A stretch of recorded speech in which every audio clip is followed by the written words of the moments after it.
Today, about 98% of the atomic matter in the universe consists of hydrogen and helium.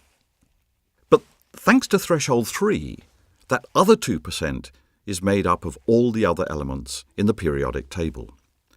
That makes some amazing things possible because these different elements can combine to form an almost infinite number of different types of matter. Objects that are much more complex than stars could now form. Objects like planets. And that was the work of threshold 4. Here's how it works. When new stars are formed, they're surrounded by huge clouds of chemically rich matter, are ingredients for this threshold. These clouds spin in different orbits around the newly forming star, creating Goldilocks conditions that are just right for elements to combine. Some atoms combine chemically to form a variety of different molecules, but also atoms and molecules often clump together to form bigger and bigger lumps of matter.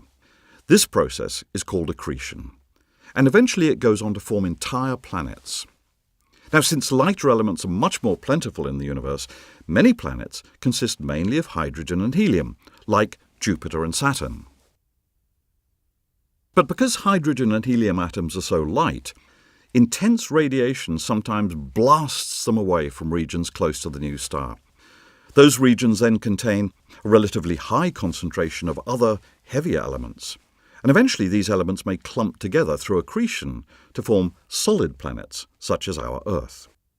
In our planet's crust, for example, the most common elements are oxygen, silicon, aluminium, and iron, not hydrogen and helium. Our Earth formed about 4.5 billion years ago, but the very first rocky planets may have formed within 1 billion years or so of the Big Bang. These planets represent new forms of complexity because they contain a much greater diversity of chemical substances than had ever existed before.